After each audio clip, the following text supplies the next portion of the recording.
أعوذ بالله من الشيطان الرجيم بسم الله الرحمن الرحيم واعبدوا الله ولا تشركوا به شيئا وبالوالدين إحسانا وبذي القربى واليتامى والمساكين والجار ذي القربى والجار الجنب والصاحب بالجنب وابن السبيل وما ملكت أيمانكم إن الله لا يحب من كان مختالا فخورا الذين يبخلون ويأمرون الناس بالبخل ويكتمون ما آتاهم الله من فضله وأعتدنا للكافرين عذابا مهينا والذين ينفقون أموالهم رئاء الناس ولا يؤمنون بالله ولا باليوم الآخر ومن يكن الشيطان له قرينا فساء قرينا وماذا عليهم لو آمنوا بالله واليوم الآخر وأنفقوا مما رزقهم الله وكان الله بهم عليما إن الله لا يظلم مثقال ذرة وإن تك حسنة يضاعفها ويؤت من لدنه أجرا عظيما فكيف إذا جئنا من كل أمة بشهيد وجئنا بك على هؤلاء شهيدا يومئذ يود الذين كفروا وعصوا الرسول لو تسوى بهم الأرض ولا يكتمون الله حديثا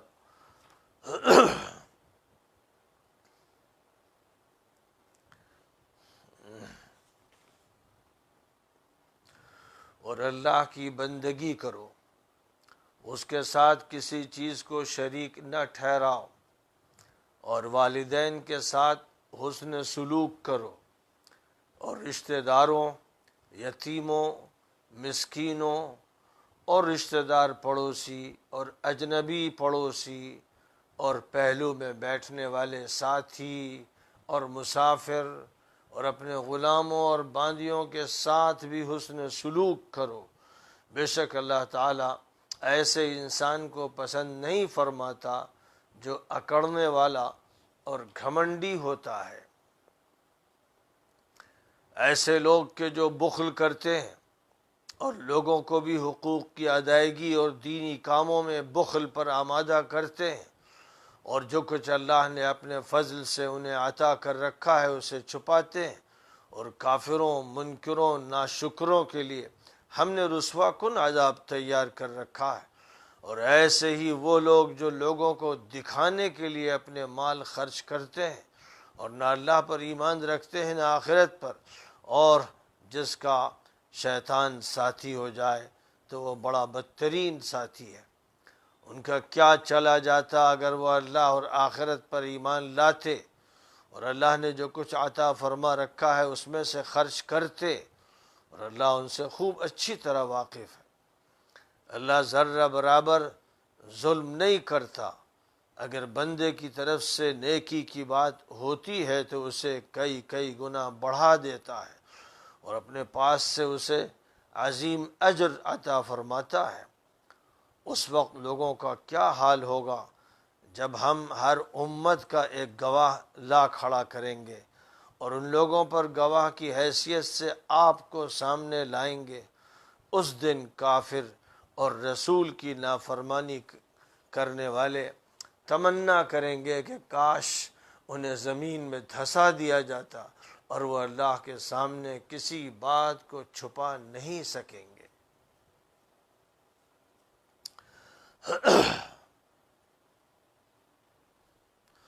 سورہ آل عمران کی آیت نمبر 36 سے آیت نمبر 42 تک چند آیات کی تلاوت کی گئی ہے اور ان کا ترجمہ پیش کیا گیا ہے۔ ان آیات میں اللہ تعالیٰ کی طرف سے ایک مسلمان کو، ایک مومن کو ایسی ہدایات دی جا رہی ہیں جن کا تعلق معاملات سے بھی ہے اور اخلاق سے بھی ہے، اور خاص طور پر انفاق فی سبیل اللہ سے ہے، اللہ کے راستے میں خرچ کرنے سے ہے۔ جہاں پر بھی اللہ کی طرف سے بنیادی ہدایات دی جاتی ہیں جن کا تعلق انسانوں کی اخلاقی زندگی سے ہے اور انسانوں کی بندگی سے ہے، وہاں بات اس سے شروع کی جاتی ہے کہ اللہ کی بندگی کی جائے، مخلصانہ بندگی کی جائے، اللہ کی وحدانیت کے یقین کے ساتھ بندگی کی جائے، صرف اللہ کو معبود مانا جائے، بندگی میں کسی اور کو شریک نہ کیا جائے، عبادت کا حق صرف اللہ کا ہے، اس کی عبادت کی جائے، اس کے سامنے جھکا جائے اور یہ مانا جائے کہ وہی ہے جو خالق ہے اور وہی ہے جو مالک ہے اور وہی ہے جو حاکم ہے۔ چونکہ وہ خالق ہے اس لیے وہ مالک ہے، اور چونکہ وہ مالک ہے اس لیے حکومت اسی کی ہے، فیصلہ اسی کا ہے، قدرت اسی کی ہے، اختیار اسی کا ہے۔ اس کے ساتھ کسی کو شریک ٹھہرانا یہ بددیانتی ہے، ظلم ہے، بدعنوانی ہے، ایک گندی حرکت ہے، ایک ناپاک عمل ہے، ایک مجرمانہ فعل ہے۔ جو بھی اس مالک کے ساتھ جس نے تخلیق بھی فرمایا اور جس کی ملکیت ہے اور جس کی حکمرانی ہے، اور اس کی حکمرانی صرف کسی ایک انسان کی ذات پر نہیں ہے یا ایک مجموعے پر نہیں ہے، پوری کائنات پر ہے۔ اس کائنات کے ایک ذرے پر انسان کی آبادی ہے، لاکھوں کروڑوں اربوں انسان کائنات کے ایک ذرے پر رہ رہے ہیں۔ تو وہ مالک جو اس پوری کائنات کا اور تمام کہکشاؤں کا، ستاروں کا، سیاروں کا مالک ہے، اور انہی سیاروں میں سے یہ زمین بھی ہے جو گردش کر رہی ہے، اپنے مدار پہ بھی گردش کر رہی ہے اور اللہ کے حکم سے گردش ہو رہی ہے، اور یہ سورج کی کہکشاں میں رواں دواں ہے اور یہ اللہ کے حکم سے ہو رہا ہے۔ تو جس طرح اللہ کا حکم اس کائنات پر رواں دواں ہے اور اللہ کا حکم اس زمین پر چل رہا ہے، زمین کے اندر جو خزانے ہیں وہ اللہ کے ہیں، زمین کے سینے پر جو پودے ہیں اور جو دریا ہیں اور سمندر ہیں اور طرح طرح کی نعمتیں ہیں وہ اللہ کی ہیں۔ انسانوں کی تخلیق کو ان میں کوئی دخل نہیں ہے اور ان کے سامنے انسان مجبور محض ہے، بے بس ہے۔ وہ ان سے فائدہ بھی اٹھا سکتا ہے اور وہ کسی دریا پہ پل بھی بنا سکتا ہے اور وہ زمین کی کھدائی بھی کر سکتا ہے، لیکن اللہ کے اس بنائے ہوئے نظام میں کوئی رد و بدل نہیں کر سکتا ہے۔ زمین کی نہ گردش میں، نہ وقت کی آمد و رفت میں، نہ رات و دن کی گردش میں، نہ زمانے کی چال میں اور نہ حالات میں، کسی چیز میں انسان کو دخل حاصل نہیں ہے، اور انسان کو نہ اپنی پیدائش میں دخل ہے، اور صحیح بات یہ ہے کہ نہ اپنی موت میں دخل ہے، نہ صحت میں ہے، نہ بیماری میں ہے، نہ قد و قامت میں ہے، نہ رنگ و روغن میں ہے، نہ نسل میں ہے۔ ان تمام چیزوں میں انسان یہ دیکھتا ہے کہ وہ بے بس ہے، بے اختیار ہے۔ جو فیصلہ الہی ہو گیا بس اس فیصلہ الہی کے ساتھ اس کو زندگی گزارنا ہے، اور ایک محدود سا دائرہ ہے جو اختیار کا انسان کو دیا گیا ہے، اور وہ امتحان کے لیے، آزمائش کے لیے اور جانچ کے لیے دیا گیا ہے۔ اب اسی دائرے کے اندر ہدایات دی گئی ہیں، جن میں سب سے پہلی ہدایت یہ ہے کہ اللہ کی بندگی کی جائے، اللہ کی عبادت کی جائے، اللہ کی پوجا کی جائے، اللہ کے سامنے ہاتھ جوڑے جائیں، اللہ سے دعا مانگی جائے۔ جتنے بھی عبادت کے مظاہر ہیں، بندگی کی جتنی بھی شکلیں ہیں، وہ سب اللہ کے ساتھ خاص ہیں، اور اس کے ساتھ کسی طرح کی شرکت نہیں ہے۔ کسی کو شریک نہیں ٹھہرایا جا سکتا، نہ زندہ کو، نہ مردہ کو، نہ فرشتوں کو، نہ نبیوں کو، نہ اولیاء اللہ کو، نہ کسی چھوٹے یا بڑے کو، نہ بادشاہ کو، نہ کسی طاقت والے کو، کسی کو بھی اللہ کے ساتھ شریک کرنے کی اجازت نہیں ہے، اور جو بھی ایسا کرتا ہے وہ سب سے بڑا مجرم ہے۔ ان الشرک لظلم عظیم، فرما دیا گیا کہ شرک سب سے بڑا گناہ ہے، سب سے بڑا جرم ہے، اس لیے مشرک کی معافی نہیں ہے۔ اور گناہوں کی معافی کا تذکرہ فرمایا گیا ہے، لیکن اگر شرک کی حالت میں کوئی دنیا سے رخصت ہوتا ہے، مشرک ہوتے ہوئے وہ مرتا ہے، کافر ہوتے ہوئے اس کی جان جاتی ہے، تو اس کی مغفرت کا پھر کوئی انتظام نہیں ہے۔ یہ اتنا بڑا جرم ہے کہ اس کی معافی نہیں۔ اس دنیا میں جب تک انسان کے اندر قدرت ہے اور جب تک اس کی سانسیں نہیں اکھڑ رہی ہیں، وہ شرک سے بھی توبہ کر سکتا ہے، کفر سے بھی کر سکتا ہے، اور دیگر گناہوں سے بھی کر سکتا ہے۔ اللہ تعالیٰ اپنی بندگی کے بعد جب اس دنیا کے معاملات کا تذکرہ فرماتا ہے اور اخلاقیات کا ذکر فرماتا ہے، تو سر فہرست ماں باپ کا ذکر کیا جاتا ہے، کیونکہ ماں باپ ذریعہ ولادت ہیں۔ اللہ خالق ہے اور وہ والد اور والدہ ہیں، یعنی اللہ کی صفت تخلیق کا ظہور ان سے ہوتا ہے، ان کے آپس کے رابطے سے ہوتا ہے۔ یہ نظام الہی کا ایک حصہ ہے، اور جس طرح سے زمین کی گردش سے دن اور رات کا وجود ہوتا ہے، اور اسی طرح زمین کی سورج کے گرد گردش سے سال تیار ہوتا ہے، اور چاند کی اس زمین کے گرد گردش سے ہمارے مہینے وجود میں آتے ہیں اور دنوں کا پتہ چلتا ہے۔ جس طرح ایک نظام ہے بندھا بندھایا اور طے کردہ، اس نظام کے خلاف نہیں ہو سکتا ہے، ایسے ہی اللہ تعالیٰ کی طرف سے ایک نظام ہے نر و مادہ کا، ذکر و انثیٰ کا، مرد و عورت کا، اور اللہ کی طرف سے ہی فیصلوں کی بنیاد پر کسی کا کسی سے رابطہ طے ہوتا ہے، زندگی کا آغاز ہوتا ہے، اور اس کے بعد کسی کو اولاد ملتی ہے، کسی کو نہیں ملتی ہے، کسی کو بچے، کسی کو بچیاں، کسی کو دونوں۔ لیکن بہرحال اللہ تعالیٰ نے اپنے اس کائناتی نظام میں مرد و عورت کو ولادت کا ذریعہ بنایا ہے۔ تو جب یہ اللہ کی طرف سے ایک طے کردہ معاملہ ہے، تو اسی نے پھر حکم بھی فرمایا ہے کہ کیونکہ کسی ایک بندے کا جو رابطہ ہوتا ہے اس سے جو والد اور والدہ ہے، وہ رابطہ اللہ کے بعد نمبر 2 پر سب سے زیادہ اہمیت رکھتا ہے۔ اس لیے اللہ کی بندگی کے ساتھ ماں باپ کے ساتھ حسن سلوک کا حکم دیا جاتا ہے۔ یہاں ان کی بندگی نہیں ہے، یہاں ان کی مطلق اطاعت نہیں ہے۔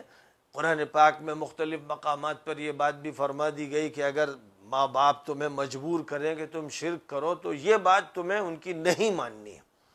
اگر کوئی بھی بات وہ ایسی کہیں جو حکم الہی کے خلاف ہو، حکم نبوی کے خلاف ہو، تو وہ بات نہیں مانی جائے گی، لیکن کیونکہ وہ والد ہیں اور والدہ ہیں، اس لیے ان کے ساتھ حسن سلوک کیا جائے گا، معاملہ ان کے ساتھ اچھا کیا جائے گا، ان کے ساتھ بدتمیزی نہیں ہوگی، بد تہذیبی نہیں ہوگی، ان کو اذیت نہیں پہنچائی جائے گی، یہاں تک کہ وَلَا تَقُلْ لَهُمَا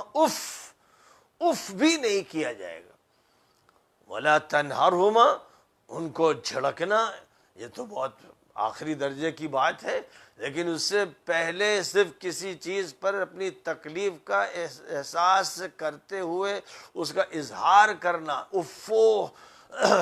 عربی زبان میں جس کے لیے لفظ اف استعمال کیا گیا، یہ بھی مت کہو۔ یعنی جہاں تک ممکن ہو ان کے جذبات کی رعایت کرو، ان کے حق کو پہچانو، ان کے ساتھ نرمی کا معاملہ کرو، ان کے لیے بچھ جاؤ، ان کے ساتھ حسن سلوک کرو۔ یہ ماں باپ کا مقام۔ اب اس کے بعد ماں باپ ہیں بنیاد، انہی کی اس بنیاد پر رشتے طے ہوتے ہیں۔ تو باپ کے قریب وہ ہے جس کو چچا کہا جاتا ہے، جو باپ کا بھائی ہے۔ ماں کی جو کا بھائی ہے وہ ماموں ہے، ماں کی جو بہن ہے وہ خالہ ہے، اسی طرح باپ کی جو بہن ہے وہ پھوپھی ہے۔ یہ قریب ترین رشتے ہیں، یعنی جیسے کسی درخت کی جو جڑ ہوتی ہے، اس جڑ کے بعد جو شاخیں وجود میں آتی ہیں، تو جو سب سے پہلی شاخ ہے جو اس درخت کے تنے سے وجود میں آئی ہے، سب سے زیادہ اس کا اس تنے سے بھی تعلق ہے، اور اس کے نیچے جو جڑیں ہیں ان سے تعلق ہے کہ وہ پہلی اولاد ہے اس درخت کی۔ اس درخت کی جڑوں سے جو تنا وجود میں آیا، اس تنے کے بعد اب جو اس کے اور شاخیں پیدا ہونا شروع ہوئیں، تو ان میں سے سب سے پہلی جو شاخیں ہیں، ایک شاخ دوسری شاخ، پھر اس کے بعد دھیرے دھیرے وہ شاخیں بڑھتی چلی جاتی ہیں، اور پھر اس ایک درخت سے مثلا پھل پیدا ہوتے ہیں، اور پھلوں کے اندر جو بیج ہوتے ہیں پھر ان سے دوبارہ درخت پیدا ہوتے ہیں، ایک تسلسل ہے۔ اسی طرح اللہ تعالیٰ نے ماں باپ کو بنیاد بنا کر رشتوں کا تسلسل رکھا ہے، رشتوں کی جو زنجیر ہے، اس کی پہلی کڑی باپ کی طرف سے چچا ہے، مثلا پھوپھی ہے، ماں کی طرف سے ماموں اور خالہ ہے، اور اس کے بعد پھر دھیرے دھیرے یہ رشتہ آگے بڑھتا چلا جاتا ہے۔ اب باپ کا جو بھائی ہے اس کے بیٹے ہیں، اس کے گھر والے ہیں، باپ کی جو بہن ہے اس کے گھر والے ہیں، ماں کا جو بھائی ہے اس کے گھر والے ہیں، ماں کی جو بہن ہے اس کے گھر والے ہیں۔ اسی طرح دھیرے دھیرے آگے پڑھتے چلے جائیے کہ پھر جو اولاد ہے ان کی اولاد ہے، اور ان کے دیگر رشتہ دار ہیں۔ اس طرح سے رشتہ داری کا ایک ایسا طبعی سلسلہ ہے جو ایسے ہی ہے جیسے درخت ہوتا ہے، درخت کی شاخیں اور پھر ان کے پتے اور پھر ذیلی شاخیں اور ان شاخوں پر وجود میں آنے والے پھول اور ان پر لگنے والے پھل، جس طرح ان سب کا جڑوں سے رابطہ ہے، ویسے ہی ماں باپ جو ہیں یہ بنیاد ہے، اور اس بنیاد سے پھر رشتے پھوٹتے چلے جاتے ہیں۔ لہذا جتنا قریب کا رشتہ ہوگا اتنا زیادہ حق ہوگا، جتنا دور کا رشتہ ہوگا اتنا کم حق ہوگا، اور یہ بالکل طبعی طور پر ایک عمل ہوتا چلا جائے گا، اور قانون نے بھی اس کو تسلیم کیا ہے، کیونکہ اسلامی قانون خاص طور پر فطرت انسانی پر مبنی قرار دیا گیا ہے۔ جو فطرت کے تقاضے ہیں، جو طبیعت کے تقاضے ہیں، حقیقت پسندی کے تقاضے ہیں، واقعات کے تقاضے ہیں، شریعت ان سے ٹکراتی نہیں ہے، بلکہ شریعت انہی کے سلسلے میں حقوق بتاتی ہے، متعین کرتی ہے، ان حقوق کی درجہ بندی کرتی ہے، ان حقوق کی دفعات کا تذکرہ کرتی ہے۔ رشتہ داروں کے بعد جو حق بنتا ہے وہ خاص طور پر ان بچوں اور بچیوں کا حق بنتا ہے جن کا کوئی سرپرست نہیں ہے، جن کے والد کا انتقال ہو گیا ہے اور اب وہ بے سہارا سے ہو گئے ہیں، تو یہ اس بات کے زیادہ مستحق ہوتے ہیں کہ ان کی فکر کی جائے، ان کی کفالت کی جائے، اور ان کی سرپرستی ہو، اور ان پر خرچ کیا جائے۔ ان کا مال اگر ہے تو اس مال کو ان پر صحیح انداز سے خرچ کیا جائے، اور اس مال کو بڑھانے کے لیے اس کو تجارت میں لگایا جائے، کسی مفید کام میں لگایا جائے جس سے انویسٹمنٹ ہو اور مال بڑھے۔ یہ احکام ہے، اور مال نہیں ہے تو ذمہ داری ہے، پورے معاشرے پر ہے۔ اور اسی طرح جو قریبی رشتہ دار ہو، یعنی مثلا جس کے بھائی کے بچے یتیم ہو گئے، بہن کے بچے یتیم ہو گئے، تو وہ زیادہ استحقاق رکھتے ہیں، اور پھر اسی طرح درجہ بدرجہ استحقاق ہے۔ اور یوں اگر کسی کا کوئی دور دراز کا بھی یتیم ہے، اس کا سرپرست نہیں ہے، تو ہر شخص کو یہ چاہیے، اس معاملے میں کوشش کرنا چاہیے کہ وہ اس کا سرپرست بن جائے، کیونکہ آخرت کے اجر کو اور دنیا میں اللہ تعالیٰ نے جن نعمتوں کا وعدہ فرمایا ہے ان کو ذہن میں رکھتے ہوئے عمل کرنا چاہیے، رضا الہی کے لیے کرنا چاہیے، اور جو ثواب اللہ نے طے کیا ہے اس کے لیے کرنا چاہیے۔ یتیموں کے بعد پھر نمبر آتا ہے غریبوں کا، مسکینوں کا، محتاجوں کا۔ وہ اس بات کے مستحق ہوتے ہیں کہ ان کے ساتھ اچھا معاملہ کیا جائے، اور اس کے بعد پھر جو نمبر ہے وہ ان کا ہے کہ جو پڑوسی ہیں۔ اب جب پڑوسی کا ذکر ہوا تو اصلاً تو مراد وہاں پر پڑوسی ہے، چاہے پڑوس میں رہنے والا مسلمان ہو یا غیر مسلم ہو، پڑوس میں رہنے والا رشتہ دار ہو یا اجنبی ہو، دور کا ہو یا قریب کا ہو۔ بہرحال یہاں پر گفتگو جو ہو رہی ہے اس گفتگو کی بنیاد پڑوس ہے، لہذا جو بھی پڑوسی ہو، اب ظاہر ہے کہ اگر رشتہ دار بھی ہے اور پڑوسی بھی ہے تو دو پہلو جمع ہو گئے، اور اس کے ساتھ حسن سلوک زیادہ ہونا چاہیے. یعنی ایک تو رشتہ داری کی بنیاد پر ہونا چاہیے، رشتہ قریب کا ہے، رشتہ دور کا ہے، جیسا بھی ہے. ایک تو قرابت کا حق ہے اور دوسرا پڑوس کا حق ہے. پھر جب ذکر آیا رشتہ دار پڑوسی کا تو ساتھ ہی ساتھ اجنبی پڑوسی کا بھی تذکرہ کر دیا گیا کہ ایک ایسا شخص ہے کہ جو پڑوسی تو ہے، اس سے کوئی رشتہ نہیں. تو اب پڑوس کی بنیاد پر اس کی بڑی اہمیت. حضور اکرم صلی اللہ علیہ وسلم نے ایک موقع پر فرمایا کہ ما زال جبرائیل یوصینی بالجار حتی ظننت انہ سیورثہ. جبرائیل مجھے مسلسل پڑوسی کے بارے میں ہدایت دیتے رہے، وصیت کرتے رہے، یہاں تک کہ مجھے یہ خیال ہونے لگا کہ یہ میراث میں بھی اس کو شریک کر دیں گے. جس سے معلوم ہوا کہ جو قریب ترین رشتہ داروں سے متعلق احکامات دیے گئے ہیں ان میں سے بعض احکام میں پڑوسی بھی داخل ہے. یعنی حسن سلوک کا جہاں تک تعلق ہے، ظاہر ہے کہ پڑوسی کو میراث کا حق نہیں ملے گا، اور اسی طرح دیگر جو حقوق ہوتے ہیں ایک قریبی رشتہ دار کے وہ پڑوسی کو نہیں ہے، لیکن جو حسن سلوک کے عام حقوق ہیں اس میں پڑوسی کا حق بہت زیادہ ہے. پھر پڑوس کا جو لفظ ہے، ساتھ ہونے کا جو لفظ ہے،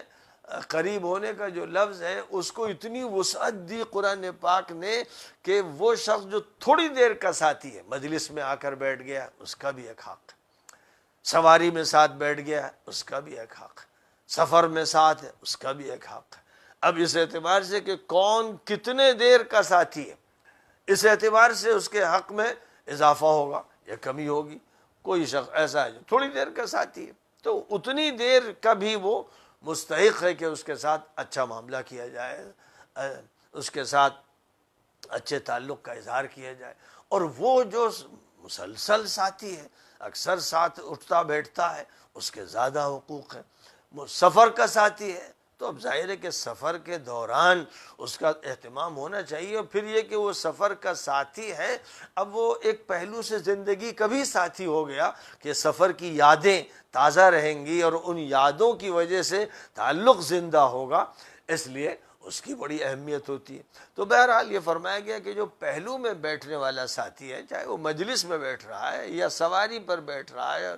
آج کل کے دور میں تو لمبے لمبے سفر ہوتے ہیں ریلوں کے اور بسوں کے، اور اس میں جو ساتھ ہوتا ہے، یہاں مذہب کی کوئی قید نہیں ہے، اس میں جو بھی ساتھ بیٹھا ہے، ہندو، مسلم، سکھ، عیسائی، کوئی بھی انسان ہے، وہ سفر میں ساتھ ہو گیا ہے، کسی مجلس میں ساتھ ہو گیا ہے، کسی کانفرنس میں ساتھ ہو گیا ہے، تو اب اس کی رعایت رکھی جائے، اس کا خیال رکھا جائے. اس کی بیٹھنے کی جگہ صحیح نہیں اور ہمارے پاس جگہ میں گنجائش ہے تو اس کو دی جائے. کوئی چیز کھانے کی لی جائے تو اس کی بھی خاطر کی جائے، اس کو معلوم کیا جائے، پوچھا جائے، پیش کیا جائے. یہ معاملات جو حسن اخلاق کے ہوتے ہیں اور حسن سلوک کے ہوتے ہیں، ان میں لحاظ رکھا جائے. اور پھر اس کے بعد عام مسافر کا تذکرہ ہے. یعنی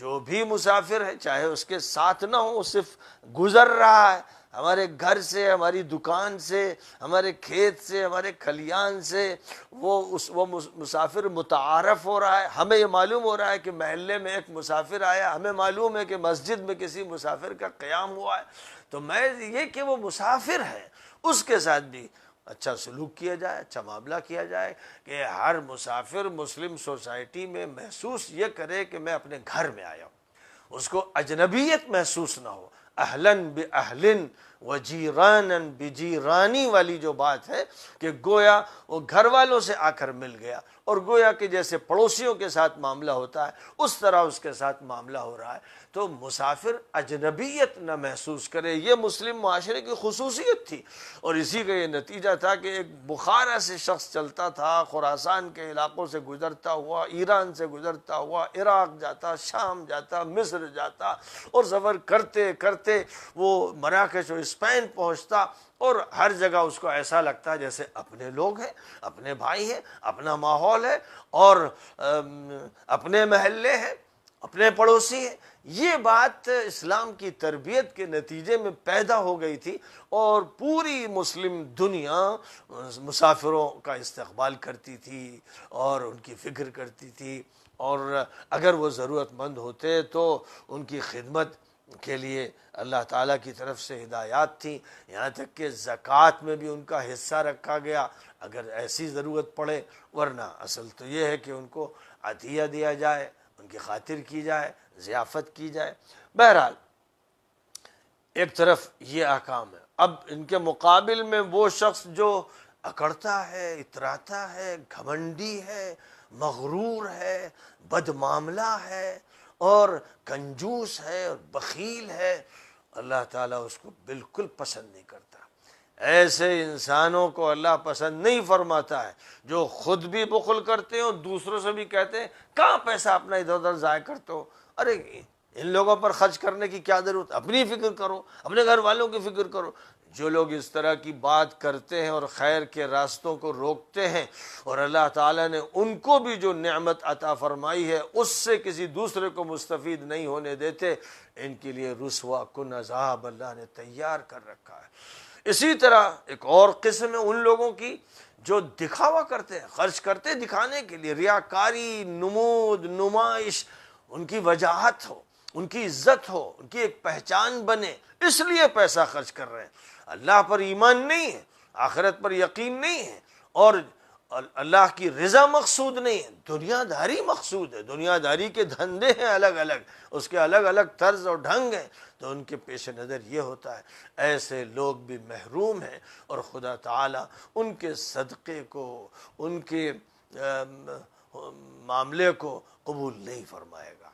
اور ایسے لوگ در حقیقت شیطان کے دوست ہوتے ہیں، شیطان ہی ان کے ساتھ رہتا ہے، وہی اکساتا ہے، وہی وسوسہ اندازی کرتا ہے۔ بڑے محروم و بدقسمت لوگ ہیں، یا اللہ پر ایمان لاتے، یا آخرت کو مانتے اور اللہ کے لیے خرچ کرتے تو کتنا زیادہ ان کو اللہ کی طرف سے نوازشیں ملتی، اللہ ان پر کرم فرماتا ہے، کیونکہ اللہ کے ہاں تو ذرہ برابر بھی کسی پر زیادتی نہیں ہوتی، کسی کا حق روکا نہیں جاتا، بلکہ اللہ کے یہاں مراحم خسروانہ کا ایسا عجیب معاملہ ہے کہ ایک انسان اللہ کی رضا کی خاطر ایک پیسہ خرچ کرتا ہے، اس اللہ تعالیٰ اسے بڑھاتا چلا جاتا ہے، وہ ایک پیسہ نہیں رہتا، ہزاروں پیسے بن جاتے ہیں، لاکھوں پیسے بن جاتے ہیں۔ جیسی اچھی نیت ہوگی اور جیسے اللہ کی رضا کی طلب ہوگی اور جیسے جذبات ہوں گے خیر کے، اسی طرح اللہ تعالیٰ کی طرف سے، انسان کی طرف سے جو عمل خیر کیا جائے گا، جو خرچ کیا جائے گا، اس کو اللہ تعالیٰ آخرت کی جزا کہ ایسی شکل عطا فرمائے گا کہ جیسے ایک حدیث میں فرمایا کہ ایک کھجور جو اللہ کی رضا کے لیے دی گئی اس کو احد کے پہاڑ کے برابر بنا دیا جائے گا، یعنی کوئی انتہا نہیں ہے، کیونکہ اللہ کے خزانوں میں تو کوئی کمی ہے نہیں، لاکھوں کروڑوں اربوں خربوں اور ان گنت دنیایں ہیں اسی دنیا کی طرح، جس دنیا کے اندر اتنے خزانے ہیں کہ ہزاروں لاکھوں سال سے نکالے جا رہے ہیں اور چیزیں تیار کی جا رہی ہیں، زمین کے اندر سے مال نکال کر بلڈنگیں بنائی جا رہی ہیں، کروڑ ہا کروڑ بلڈنگیں، جن میں لوہے کا استعمال اور سیمنٹ کا استعمال اور پتھر کا استعمال اور بے شمار چیزوں کا استعمال کیا جا رہا ہے، اور جو کچھ بھی استعمال کیا جا رہا ہے کیا جائے گا، وہ سب زمین کے پیٹ سے نکالا جا رہا ہے۔ تو خزانوں کی کوئی انتہا نہیں، ایک ذرے میں، ریگستان کے ایک ذرے میں اتنی دنیائیں آباد ہیں، تو سوچا جائے کہ اور جو لاکھوں کروڑوں اربوں خربوں کائنات کے اندر ستارے اور سیارے ہیں اور کرے ہیں جو تیر رہے ہیں، ان کا کیا عالم ہوگا۔ ان کے بارے میں تو ابھی ہماری کچھ دریافت ہی نہیں، کہا جاتا ہے کہ چاند پر گئے اور چاند پر سے چند کنکریاں لے کر آ گئے، چاند کی کوئی کھدائی نہیں ہو سکی، اس کے اندر دھاتیں کون سی ہیں ان کا علم نہیں ہو سکا، اتنی قدرت نہیں، اتنی ہمت نہیں کہ وہاں پر رہ سکے اور رہ کر وہاں کام شروع کر سکے، سانس ہی اکھڑنے لگتی ہے کیونکہ ان کو وہاں آکسیجن نہیں ملتا۔ تو انسان کا حال یہ ہے، ایسی مجبوری ہے کہ دوسرے کرے پر گیا تو وہاں اس کرے پر وہ رہ نہیں سکا اور وہاں کی کوئی دریافت نہیں کر سکا. اوپر پڑے ہوئے چند کنکر اٹھا کے لے آیا اور ارب روپے خرچ کر کے دنیا کے لوگوں کو چند دجالوں نے بے وقوف بنایا کہ ہم چاند پہ گئے, کیا لے کر آئے, کیا کیا. یہ دولت جو غریبوں کو دیتے تو کتنے ملک پل جاتے اور کتنوں کے پیٹ بھر جاتے. اس کو چند کنکریاں لینے کے لیے خبیثوں, مجرموں, دجالوں تم کیوں گئے؟ فرمایا گیا کہ اے نبی, ایک دن آنے والا ہے جب پوری انسانیت کو محشر میں اکٹھا کیا جائے گا اور ہر امت کا ایک گواہ لایا جائے گا اور آپ کو سب کے لیے بحیثیت گواہ کے سامنے لایا جائے گا. اس وقت مجرموں کا حال یہ ہوگا, کافروں کا, منکروں کا, ملحدوں کا, مجرموں کا, جو رسول کی نافرمانی کرتے رہے, کہ وہ تمنا کریں گے اس وقت کی ہولناکی کو دیکھ کر کاش کہ زمین پھٹ جائے, وہ دھس جائے. اللہ کے سامنے کچھ چھپا نہیں سکیں گے. ہر بات وہاں خود پہلے سے نوٹ ہوگی, ریکارڈڈ ہوگی, اور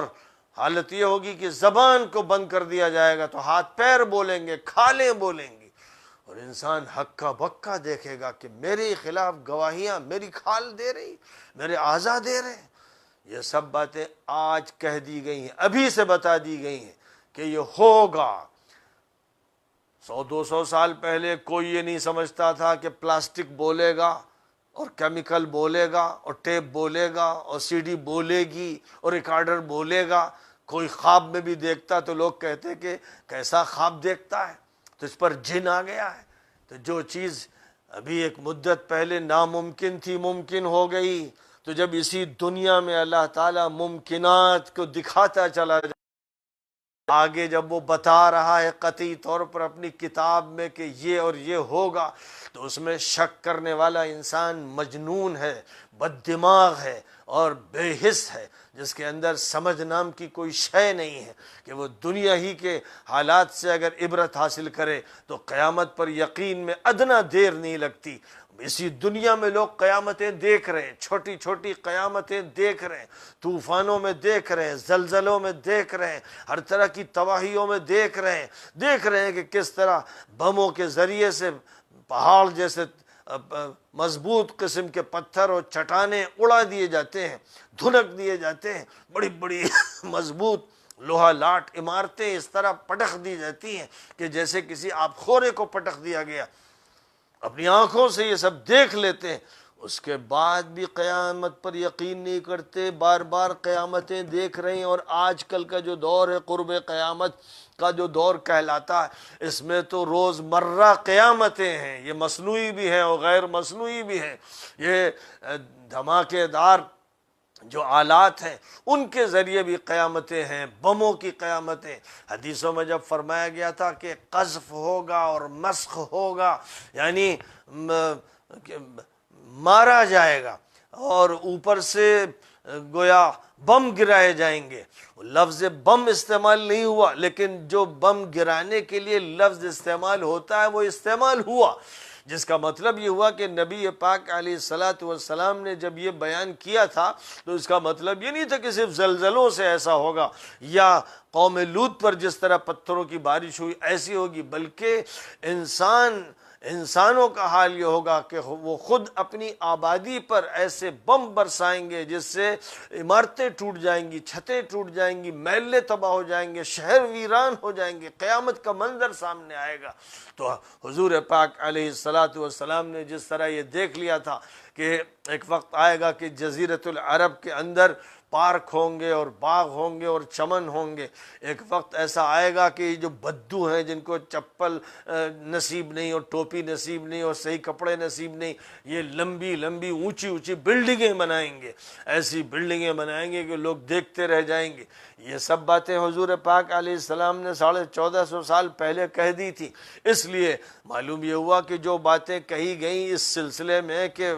بم مارے جائیں گے, میزائل مارے جائیں گے, راکٹ مارے جائیں گے, عمارتیں تباہ ہو جائیں گی, قذف کا یعنی پھینکنے کا اور گرانے کا عمل ہوگا, اور مسخ کا یعنی چہرے بگڑ جائیں گے، سر پھٹ جائیں گے، بھیجے نکل جائیں گے، انسان کے جسم کے ریشے ہو جائیں گے۔ یہ آج ہو رہا ہے، اپنی آنکھوں سے لوگ دیکھ رہے ہیں۔ اس لیے غیبی طور پر اور غیر معمولی اور غیر عادی طور پر ان نشانیوں کی تلاش کرنا مناسب نہیں ہے۔ یہ سمجھنا چاہیے کہ حضور پاک علیہ السلام نے جیسے اس طرف مادی ترقیات کا ذکر فرمایا اور یہاں پر تباہیوں کا ذکر فرمایا، وہ مادی ترقیات بھی انسانوں کے عمل سے ہوں گی کہ وہ بلڈنگیں بنائیں گے اور زمین پر کاشت کریں گے اور باغات تیار کریں گے۔ اس زمین پر کہ جو زمین اس قابل نہیں تھی، ریگستان تھی، وہاں پر وہ یہ کریں گے۔ ویسے ہی جب آپ نے قذف اور مسق وغیرہ کے الفاظ استعمال کیے تو اس میں بھی اشارہ یہ تھا کہ یہ انسان ہوں گے جو ایسے بم بنائیں گے اور ایسے ہتھیار بنائیں گے جو ماس ڈسٹرکشن کے ہوں گے۔ ان ہتھیاروں کے ذریعے سے اوپر سے بمباری کی جائے گی اور پھر اس کے بعد لوگ مسخ کر دیے جائیں گے، یعنی ان کے جسم جو ہے ان کے چتھڑے اڑا دیے جائیں گے، پہچانا نہیں جا سکے گا۔ یہ وہ باتیں ہیں جو نبی پاک علیہ السلام کی زبان مبارک پر آئیں، اور اب قیامت کا جو منظر بیان کیا جا رہا ہے کہ جیسے آج کے ان حالات میں لوگ گھر چھوڑ کے بھاگتے ہیں، جان بچانے کے لیے بھاگتے ہیں، اور ان حالات میں باپ بیٹے اور بیٹا باپ کو بھول جاتا ہے، نفسی نفسی کا عالم ہوتا ہے۔ یہ منظر ہیں جو دنیا کے مختلف ملکوں میں دیکھے جا رہے ہیں۔